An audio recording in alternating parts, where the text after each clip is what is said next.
Exploring idioms. Drunker than a skunk. Hello, everyone. Welcome back to our channel. Today, we're diving into a colorful expression from the English language, drunker than a skunk.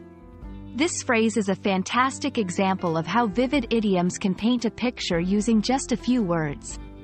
If you're ready to expand your English vocabulary and understand the culture behind the language, you're in the right place.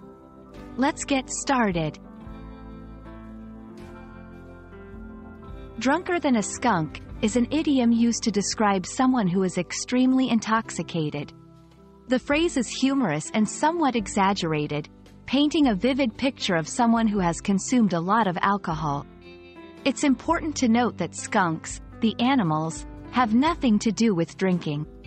The phrase uses the skunk simply for the sake of rhyme and imagery, not because skunks are known for getting drunk. The exact origin of drunker than a skunk is a bit murky, as is the case with many idioms. However, it's believed to have emerged from American English slang in the 20th century. The use of skunk in the phrase is primarily for its rhyming quality with drunk, and possibly for its association with strong, unpleasant smells, suggesting that being very drunk is not a desirable state. Using drunker than a skunk in conversation is straightforward. It's typically used in informal settings among friends or in storytelling to add a humorous touch. For example, after the party last night, Mike was drunker than a skunk. I've never seen her that drunk before. She was drunker than a skunk. Remember, while it's a humorous phrase, it should be used cautiously and respectfully, as it pertains to the sensitive topic of alcohol consumption.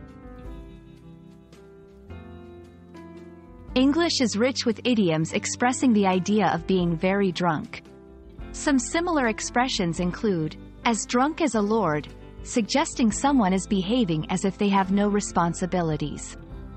Three sheets to the wind, a nautical term that's come to mean being staggeringly drunk. Blind drunk, describing someone so drunk that they're having trouble seeing clearly. And that wraps up our exploration of the phrase, drunker than a skunk. We hope you've enjoyed this linguistic journey and that you've added a colorful new expression to your English repertoire. Remember, idioms like these not only make language more vivid but also offer insights into cultural attitudes and humor. Thanks for watching, and we look forward to seeing you in our next video. Happy learning!